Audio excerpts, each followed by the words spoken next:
मित्रों नमस्कार, मैं हूं राकेश कुमार। आप देख रहे हैं मत अभिमत।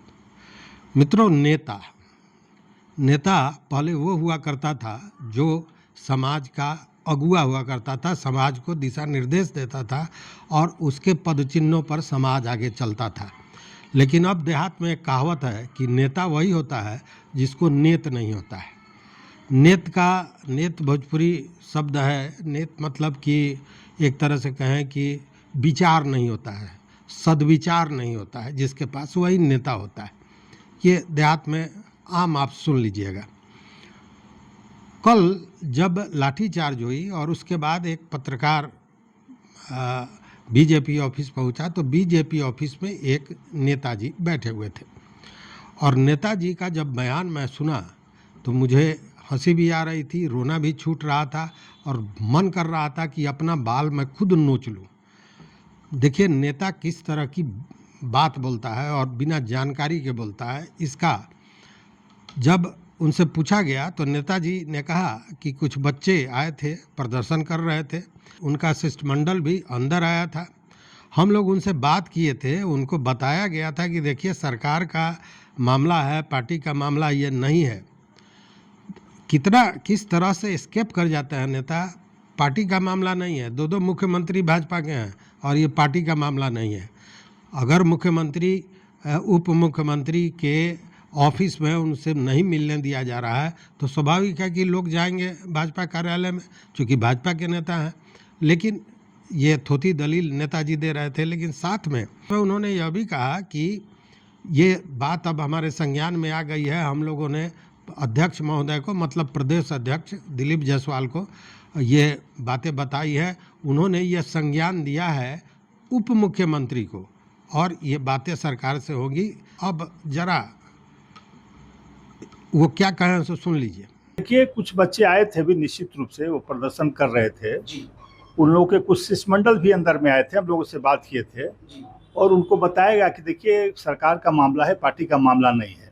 सरकार के संज्ञान में हम लोग लाएंगे कि इस पर कोई उचित कार्रवाई हो, क्योंकि वो संविदा पर पहले बहाल थे और उनकी छटनी कर दी गई है। तो उनका आक्रोश था कि भाई हमको फिर से रखा जाए, लेकिन पहले ही शर्त पर रखा जाता है। जब भी सरकार इस तरह का कोई बहाली करती है संविदा कर्मियों की, तो एक शर्त होता है कि कभी भी आपको हम काम ले सकते हैं या नहीं ले सकते हैं। लेकिन हम लोग चाहते हैं कि वैसे लोग को काम मिले और निश्चित रूप से वो काफ़ी लंबे समय से काम कर रहे थे, तो सरकार इसमें पहल करे, कोई ना कोई रास्ता निकाले। हमारी पार्टी निश्चित रूप से प्रदेश अध्यक्ष जी के संज्ञान में हम लोगों ने दिया है और अध्यक्ष। सुना आपने। अब इस झूठ के पुलिंदे को क्या कहिएगा। देखिए, आप जानते हैं, हमने तस्वीरें भी दिखाई थी कि किस तरह ये सारे लोग अशोक सम्राट चौधरी से मिले हैं जो उप मुख्यमंत्री हैं। किस तरह ये सारे लोग विजय सिन्हा जो उप मुख्यमंत्री हैं उनसे मिले हैं, दोनों ही भाजपा के हैं। पहले आज से 7-8-10 दिन पहले मिल चुके हैं और ये कह रहे हैं कि अध्यक्ष महोदय के संज्ञान में गया है और उन्होंने इसे उप मुख्यमंत्री के संज्ञान में दिया है। तो पहले इसका मतलब कि जो कागज़ दिया जाता है नेताओं को, वो रद्दी की टोकरी में चला जाता है, उस पर कोई संज्ञान नहीं लिया जाता है। सीधी सी बात सामने आती है। अब देखिए कि आगे जब उनसे पूछा गया कि ये जो लाठी वगैरह जो चली थी इस पर, तो उनका कहना था कि कुछ बच्चे उत्तेजित हो जाते हैं, इसको लेकर पुलिस को हल्का बल प्रयोग करना पड़ता है। और हल्की फुल्की कुछ उत्तेजित बच्चे हो जाते हैं जिनके कारण पुलिस को हल्का बल प्रयोग करना पड़ा है। और निश्चित रूप से बताया जा रहा है कुछ बच्चों के ऊपर एफआईआर भी दर्ज किया गया है। देखिए, तोड़फोड़ जब उग्र हो जाते हैं, जो पत्थरबाजी कभी कभी करने लगते हैं, तोड़फोड़ करने लगते हैं, तो ऐसे लोगों को नियंत्रित करने के लिए पुलिस अपना काम करती है। अगर कल जो लाठीचार्ज हुआ है उसको हल्का बल प्रयोग कहते हैं, तो भारी बल प्रयोग क्या होगा जरा नेताजी इसका परिभाषा भी दे देते, पहली बात। दूसरी बात कि कितना गलत बात उन्होंने कहा। उन्होंने पहले पूर्व में कहा कि प्रतिनिधिमंडल अंदर आया था और उनसे बातें हो रही थी, उनसे बात हम लोग समझ रहे थे, और बाहर जो बच्चे थे जो संविदा कर्मी थे उसमें से कोई भी किसी भी तरह की उग्रता नहीं कर रहा था। सारे लोग नारेबाजी निश्चित रूप से कर रहे थे, लेकिन तब तक पुलिस ने डंडा चला दिया। और उसके बाद देखिए सबसे बड़ी बात क्या है कि ये नेताजी कहते हैं कि तोड़ फोड़ और जब उग्र हो जाते हैं, पत्थरबाजी कभी कभी करने लगते हैं, तो नियंत्रण करने के लिए पुलिस को अपना काम करना पड़ता है। अब नेताजी को कौन बताए कि भैया ये लोग न तोड़ फोड़ कर रहे थे, न उग्र हुए थे, न कोई पत्थरबाजी हुई थी, और अगर हुई थी तो नेताजी बता दें कि कहाँ हुई थी। तो इस तरह कोई गलत काम करने के बाद पुलिस को, अब पुलिस ने गलत किया मान लिया जाए, तो पुलिस को प्रोटेक्ट करने के लिए नेताजी ने किस कदर बातों को घुमाया या झूठ बोला, सीधे सी बात कह सकते हैं कि झूठ बोला, चूँकि पुलिस ने गलत किया था। वो उनको तो सीधे कहना चाहिए थे कि हाँ साहब, पुलिस की जो कार्रवाई हुई है गलत हुई है, ऐसा नहीं होना चाहिए था।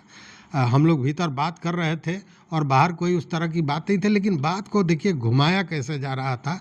मतलब कि टोपी हमेशा दूसरे के माथे पर, अगर गलती होती है तो दूसरे के माथे पर डाल देना है, अपने माथे कुछ नहीं आना चाहिए।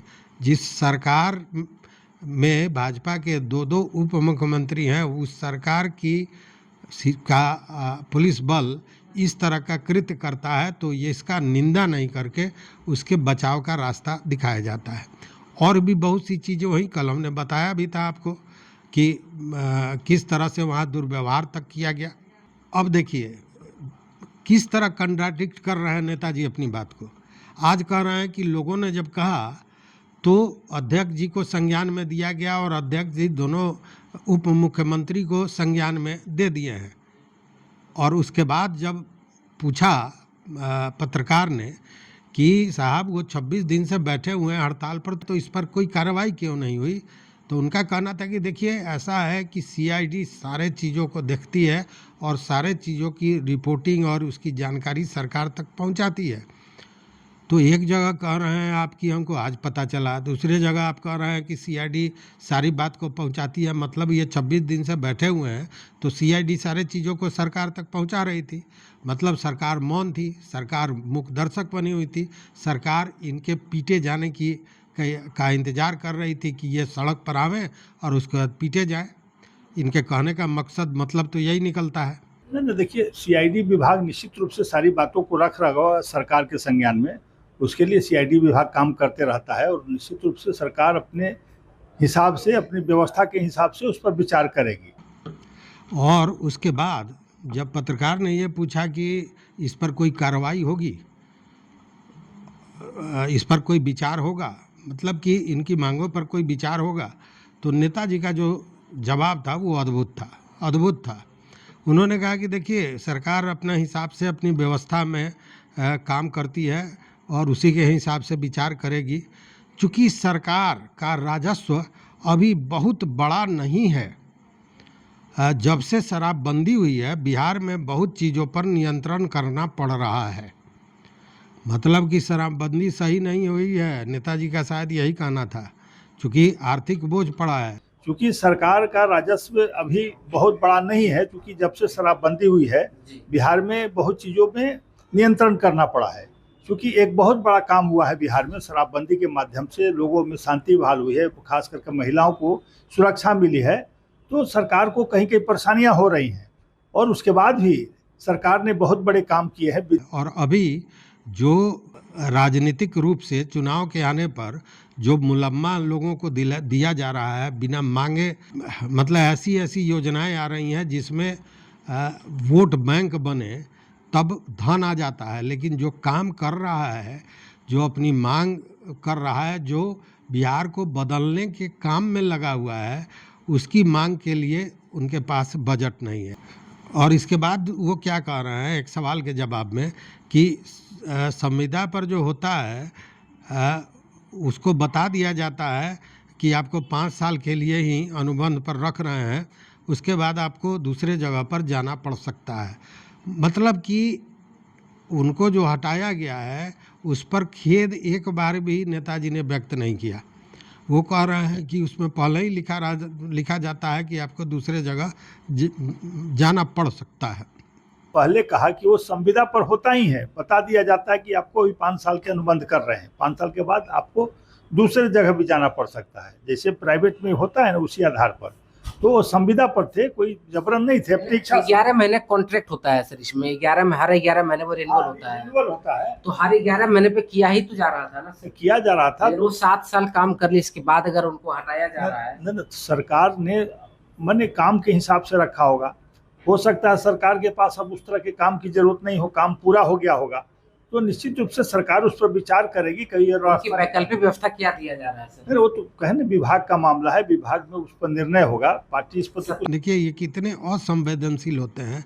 उसका एक शब्द, जब पत्रकार ने पूछा कि भाई वो 26 दिनों से अनशन में है, क्या आप लोगों ने देखा नहीं, इतना बड़ा प्रदर्शन हो रहा था, आंदोलन चल रहा था, तो वो कहते हैं कि ऐसा तो देखिए पटना में रोज होते रहता है, ये जो आज आए हैं ये पहले मिले रहते, पहले कहे रहते, सो इसमें तो उनकी भी कमजोरी है। धरना तो रोज पटना में चलते रहता है, तो पार्टियों का काम नहीं है। उसके प्रतिनिधि आते, पहले आके मिलते, आज जो आए पहले ही शुरू दिन में ही आके देते। उन लोगों की भी कमजोरी है, पहले दिन ही धरना पर बैठते, उसी समय उनका शिष्टमंडल घूम कर देता कि हम धरना शुरू करने जा रहे हैं, तो और उस पर पहले लोग चर्चा करते, उस पर विचार करते।